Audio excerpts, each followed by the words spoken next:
उड़ीसा में जो हादसा हुआ, ट्रेन हादसा, हैं? उड़ीसा में ट्रेन हादसा हुआ है, उसमें हाँ काफी लोग की डेथ हो चुकी है। हाँ, इस तरह से देखते हैं। बड़ा बड़ा दुर्भाग्यपूर्ण है। और इस किस्म का एक्सीडेंट होना, इतनी ज़्यादा जाने गई हैं, इसके लिए पूरी इंक्वायरी होनी चाहिए, इंक्वायरी बैठनी चाहिए। और जिसका भी कसूर है उसको दंडित करना चाहिए। जो कहीं ना कहीं जो लापरवाही हुई है, जो इतना बड़ा हादसा हुआ है, और जो हादसे में जिनकी मौत हुई है या जख्मी हुए हैं, उनको तुरंत जो है सरकार को चाहिए कि कंपनसेट करें, उनको उचित मुआवजा दें। बीजेपी ने अपने सारे कार्यक्रम रद्द कर दिए। प्रधानमंत्री नरेंद्र मोदी भी वहां घटनास्थल पर जा रहे हैं, विपक्ष के जो लीडर है वो भी वहां जा रहे हैं, ममता बनर्जी भी वहां निकल चुकी है सर। तो जो यहाँ देश में कार्यक्रम हो तो सारे तो हो ही गए हैं, सभी ने किए हैं। कोई कार्यक्रम कोई नहीं करे, तो इतना बड़ा हादसा है।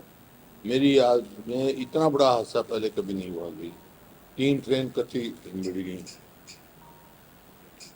सर कल पहलवानों के पक्ष में पंचायत हुई थी।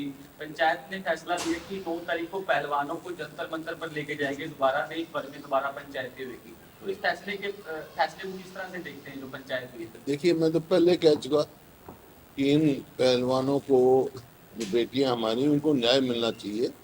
ये बड़ा दुर्भाग्यपूर्ण है और बड़ी शर्म की बात है जो इनको यहाँ तक मजबूर होना पड़ गया कि अपने मेडल जो हैं, जो देश की शान है, वो गंगा में बहाने तक के मजबूर हो गए। वो तो अच्छा है, लोगों ने उनको रोक दिया। मैंने भी उनसे अपील की थी कि ऐसा कार्य नहीं करें। ये मेडल जो है किसी की मेहरबानी से नहीं है, उनकी मेहनत से मिले। तो उनको न्याय मिलना चाहिए। और मैंने पहले दिन से कह रहा हूँ, सारे राजनीतिक दल, सारी संस्थाएं दलगत राजनीति से ऊपर उठकर इनको न्याय दिलाने का प्रयास। सर एक सरकार ने किसानों से उनके साथ खड़े हम। एक सरकार ने किसानों से कोऑपरेटिव जो लोन लिए उसका इंटरेस्ट को लेकर नोटिस दे दिया। देखिए, ये 2014 में हमने शुरू किया था। 4% सबवेंशन हमने की थी। 3% सेंट्रल गवर्नमेंट का था, 4% हमारा था, 7% जो था। अब जो है हरियाणा सरकार ने 4% सबवेंशन विड्रॉ कर ली। इसका मतलब किसानों पे और बोझ होगा। जो समय किसको मिलती थी, वो बेनिफिट उनको मिलता था, क्रॉप का, जो समय पर वापस कर देते थे। एक प्रोत्साहन था उनके लिए कि जो कर्जा ले समय पर वापस कर दे। तो इस वास्ते 0% था, 4% इसमें सबवेंशन हरियाणा सरकार भी। इसको तुरंत जो है रिस्टोर करना चाहिए हरियाणा सरकार को। ये बड़े अन्याय की बात है। और ऐसा फैसला, क्योंकि मैं कहता रहा हूँ, कोई भी एक भी फैसला इस सरकार ने किसानों के हित में नहीं लिया। सर सरकार ने सूरजमुखी की फसल को भावांतर में शामिल कर दिया। किसान कह रहे हैं कि इसको एमएसपी पर किया जाना चाहिए। है ही, एमएसपी तो डिक्लेयर्ड है। ये तो एक मतलब एमएसपी ना देने की वजह से इन्होंने किया है। भाई, एमएसपी का मतलब क्या है? मिनिमम सपोर्ट प्राइस बाध्य है सरकार देने के लिए। अब इसको भावांतर में डालना है, क्या मतलब? भावांतर में तो वो डाला जाता है जिनका एमएसपी डिक्लेयर्ड ना हो। जब ये एमएसपी दे रखी है तो एमएसपी भी खरीदना चाहिए। कहीं अगर कम सस्ती बिकती है या कंपनसेट करना है तो सरकार को आगे करना चाहिए, किसान के साथ नहीं। अब 6400 रुपये भाव है उसका, एमएसपी है, और किसान मजबूर हो रहा है 4000 में 4000 प्रति क्विंटल बेचने में। और ये भावांतर फिक्स करें 1000 रुपया प्रति क्विंटल। इसका मतलब 1200 से लेकर 1400 1500 रुपये किसान को घाटा हो रहा है, उसकी तो लागत पूरी नहीं हो रही। तो ये गलत है। जो एमएसपी का मतलब मिनिमम सपोर्ट प्राइस है, कोई मैक्सिमम रिटेल प्राइस नहीं है। वो उसका हक है किसान का, किसान को हक मिलना चाहिए। तुरंत इसको भावांतर से बाहर निकालकर एमएसपी खरीद करनी चाहिए सरकार से। सरकार हाइब्रिड के जरिए इसकी खरीद करवाने की सोच रही ताकि रेट बढ़े, तो सरकार को उस वक्त रहते हाइब्रिड को जिम्मेवारी नहीं सकती।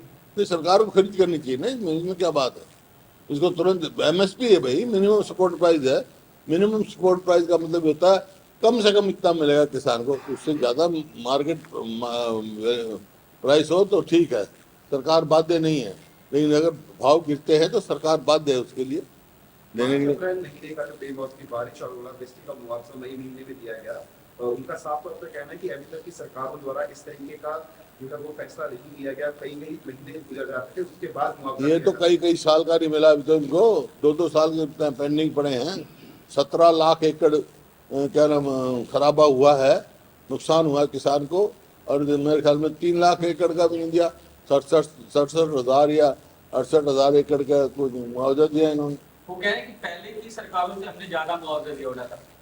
ज्यादा कैसे दिया भाई, बताइए कैसे ज्यादा दिया? नुकसान ज्यादा हुआ है तो इस वास्ते दिया, नुकसान ही नहीं पूर्ति करी तो अमाउंट थोड़ा ही देखा जाता है। अब ये तो ये कह रहे हैं कि मैंने पढ़ा था किसी का बयान, अगर पहले की सरकार में, हमारी कांग्रेस की सरकार की बात कर रहे हैं कि 25 पैसे 2,000 मिलते हैं। इतनी गलत बयानी ये करते हैं। ये पैसा जो है 25 पैसे 2 रुपए मुआवजा कब मिलता था, जब इसके दादा की जो डिप्टी चीफ मिनिस्टर इनके दादा मुख्यमंत्री थे और बीजेपी के समर्थन से गवर्नमेंट बनी हुई थी। जब हमारी 2005 में हमारी गवर्नमेंट बनी, उस समय के बाद तो हमने फिक्स कर दिया कि 250 रुपये से कम चेक नहीं जाएगा। इन्होंने उसको 500 बढ़ा दिया, लेकिन लागत इतनी बढ़ा दी किसान की, उस टाइम में पैसे का वैल्यू गिर गई। तो ये तो इनके समय का काम है। बीजेपी की समर्थित इन लोगों की सरकार थी जब ये 25 मिलते थे, तो ये बात करें। अम्बाला बाई इलेक्शंस को लेकर सर कितने तैयार है कांग्रेस पार्टी?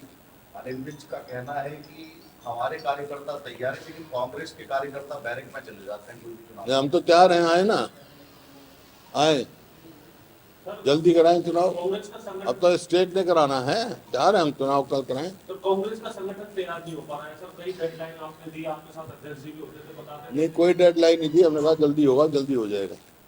सर एक तो सेक्युलरिज्म को लेकर चर्चा हो रही है। राहुल गांधी ने मुस्लिम लीग के बारे में कहा है कि जो सेक्युलर पार्टी है, हाँ, क्या आपको लगता है सर इस टिप्पणी को आप कैसे देखते हैं? देखो कोई भी पार्टी कॉमनल होगी तो पार्टी रिकॉग्नाइज नहीं रह सकती। अगर वो कॉमनल है पार्टी तो इलेक्शन कमीशन को तुरंत रिकॉग्नाइज करना चाहिए था। वो रिकॉग्नाइज पार्टी है। इस प्रजातंत्र में जितनी भी पार्टी है सब रिकॉग्नाइज, जितनी पार्टी है सारी सेकुलर पार्टी है, कोई धर्म के अनुवाद नहीं कर सकते वो। सर सरकार दावा करती है हमने मई में मुआवजा देने की बात कही थी और मुआवजा रिलीज कर दिया। वो होली तरह से पहले बात होली मुआवजे की।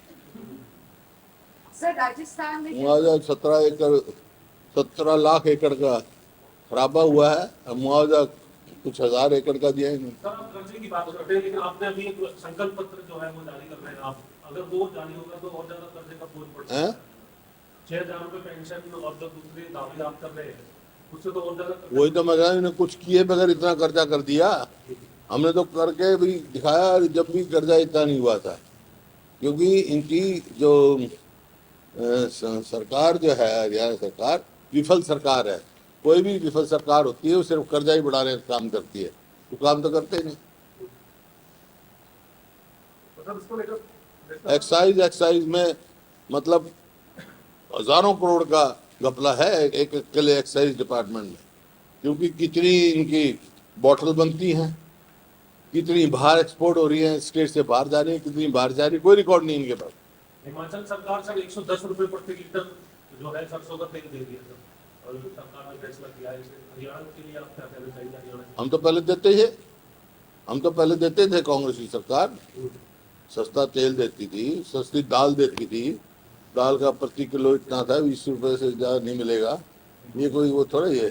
हुड्डा साहब, एसवाईएल का पैनल हरियाणा हिमाचल के जरिए लाने की कोशिश कर रही है। 5 तारीख को बैठक की है मुख्यमंत्रियों की दिल्ली के अंदर।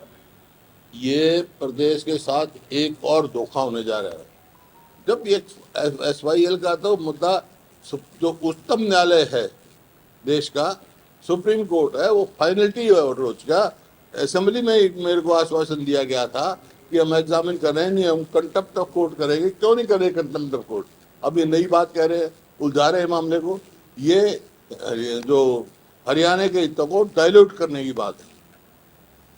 बस स्कूलों की जर्जर हालत को ठीक करने के लिए, स्कूलों की जो जर्जर हालत है, बिल्डिंग्स की जो जर्जर हालत है, उसको ठीक करने के लिए पीएस का टेंडर जो है वो पास कर दिया गया है।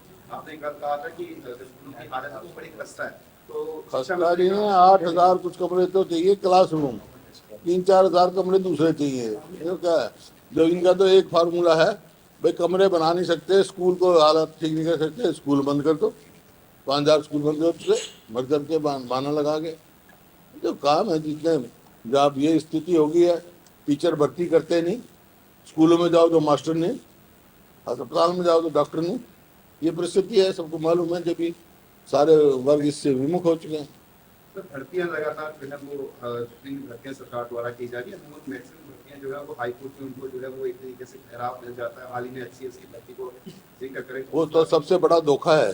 देखिए, पेपर लीक का जो है दूसरा ये मतलब हेरा फेरी का एक जो है ना, पेपर लीक की वजह ये कर दिया। ये तो 32 नहीं 38, मैंने पहले 32 कहा था, लेकिन मैंने अब पूरा ऑथेंटिक उस पर कह रहा हूँ, 38 सवाल यूं के यूं रिपीट कर दिए। ये कोई वो नहीं है, मेरिट का टेस्ट नहीं है, ये क्वालिफाइंग टेस्ट है। क्वालिफाइंग का टेस्ट मतलब ये है कि आदमी को इतने नंबर लेने पड़ेंगे। तो दोनों आदमी मर गए। जिनको पता लग गया पेपर लीक के द्वारा, जैसे होता था पहले बता दिया भाई इतने 38 सवाल रिपीट होंगे, वो तो सारे पास हो जाएंगे। जो जेन्युइन है बेचारा, वो क्या करेगा? वो अगर बाई चांस 35 सवाल इनमें से कर देगा, 50 को करने होता तो क्वालिफाई नहीं करना पड़ेगा। मतलब जेन्युइन आदमी मारा गया और दूसरे को फायदा है, तो ये तो एकदम कैंसिल कर देना चाहिए। मैं पढ़ रहा था आज अखबार में, कह रहे 19 सवालों को हम निकाल देंगे। इसका मतलब जो जेन्युइनली सोचता था, जिसने कोई हेराफेरी नहीं करी, बेचारे 35 सवाल उसमें से कर दिए, वो तो मारा गया बिना बात। साहब अम्बाला की जो लोकसभा सीट है सर प्रफुल्ल कटारिया जी के अपने निधन के चलते खाली हुई है, नियम क्या कहता है मतलब इस सीट पर क्या चुनाव होना चाहिए? अगर होना नियम चाहिए तो कांग्रेस कितनी क्या है? नियम के अनुसार होना चाहिए। कांग्रेस पूरी तरह तैयार है। अब डिपेंड करता है चुनाव कराना स्टेट गवर्नमेंट पे। स्टेट इलेक्शन कमीशन ने तो डिक्लेयर कर दी, वेकेंट सीट कर दी वो। अब स्टेट गवर्नमेंट से पूछा जाएगा, अगर ये तैयार है तो ठीक है, और ये 2 महीने क्या दिया नहीं तैयार है, फिर तो हो नहीं सकते। फिर तो नवंबर में तो नहीं हो सकते ना, 18 मार्च को तो लोकसभा का नोटिफिकेशन हो जाता है। आप क्या चाहते हैं आपको क्या लगता है सर सरकार चुनाव करवाने की मूड में है? अब तो चाहते हैं जो चुनाव जल्दी कराया जाए। क्या सरकार चाहती है उनसे पूछो। सर गठबंधन के वो सरकार तो प्रत्यक्ष को प्रमाणित जरूरत नहीं होती, सामने आ जाएगा चाहती है नहीं चाहती। सर गठबंधन की सरकार के अंदर जो है वो उनके नेताओं द्वारा जुबानी जंग जो है वो छिड़ चुकी है। तो जेजेपी का जिक्र करें, उनके भी नेता लगातार जो है वो बीजेपी के नेताओं पर प्रहार कर रहे हैं, खासतौर पर मुख्यमंत्री पर। किस तरीके से क्या गठबंधन अपना पूरा कार्यकाल जो है वो पूरा कर पाएगा? देखिए, वो मैंने कहा था, ये गठबंधन कोई नीतियों पर तो आधारित है नहीं, ये तो स्वार्थ पे आधारित है। और ये इसी कारण है कि ये सरकार बिल्कुल विफल साबित हुई है, क्योंकि गठबंधन जो है स्वार्थ पे आधारित है। इसी वास्ते कर्जा बढ़ रहा है, काम हो नहीं रहा। कुमारी शैलजा ने मंच से कहा था कि हाईकमान जो है वो विधानसभा 2024 से पहले जो है मुख्यमंत्री का चेहरा डिक्लेयर नहीं करेंगे। किस तरीके से देखते हैं? तो हाईकमान से पूछो। आप आपके संदर्भ में कहा जा रहा है। मेरा नाम लेंगे तो बता दूंगा, लेकिन हाईकमान से पूछो, जो हाईकमान ने नाम दिया। ये भी कहना बोला गया है, पर ये भी कह रहे हैं कि जो ये मैनिफेस्टो आप बना रहे हैं 6,000 रुपये पेंशन, हाँ करें, जो कहा है वो करें, जो हाँ कहा है वो करेंगे। ये बाकायदा मीटिंग में पास हुआ है। यमुनानगर पब्लिक मीटिंग थी, सेक्रेटरी इंचार्ज भी आए हुए थे हमारे, सब जगह वहाँ ये ऐलान किया गया। हाँ बिल्कुल। सर गहलोत जी ने की पिछली कर दी है राजस्थान हाँ? में। गहलोत जी ने राजस्थान में बिजली फ्री कर दी है 100 यूनिट, और इसी तरीके से कमलनाथ जी भी लगातार घोषणाएं कर रहे हैं कि राजस्थान में भी 100 यूनिट फ्री बिजली की जाएगी। और जो घोषणाएं आप कह रहे हैं कि अगर कांग्रेस सत्ता में आती है तो करेंगे, क्या महिलाओं को लेकर भी किया जाएगा यहाँ पर? क्योंकि मध्य प्रदेश में भी कहा जा रहा है कि ये वो तो हम घोषणा पत्र डिक्लेयर करेंगे, पता लग जाएगा। लेकिन अभी जो हमने किए हैं, बिजली फ्री दी, बिजली 300 यूनिट। डिप्टी सीएम का बयान आया है कि आप पेंशन को लेकर बड़ी बड़ी बातें करते हैं। आपके कार्यकाल में पेंशन का इतना बड़ा घोटाला हुआ, सीबीआई को जांच तो होनी नहीं है। तो जो घोटाला करता है उसको सजा दो, इसमें क्या बात है? सर ओपीएस को लेकर के अब जो घोटाले हो रहे हैं उनका क्या होगा? ओपीएस को लेकर के कर्मचारी यात्रा शुरू कर रहे हैं सर, 23 तारीख तक यात्रा। हमारे तो कांग्रेस की सरकार में तो ओपीएस लागू करेंगे हम पहली कैबिनेट मीटिंग में। ठीक है सर। और बोलो। ठीक है।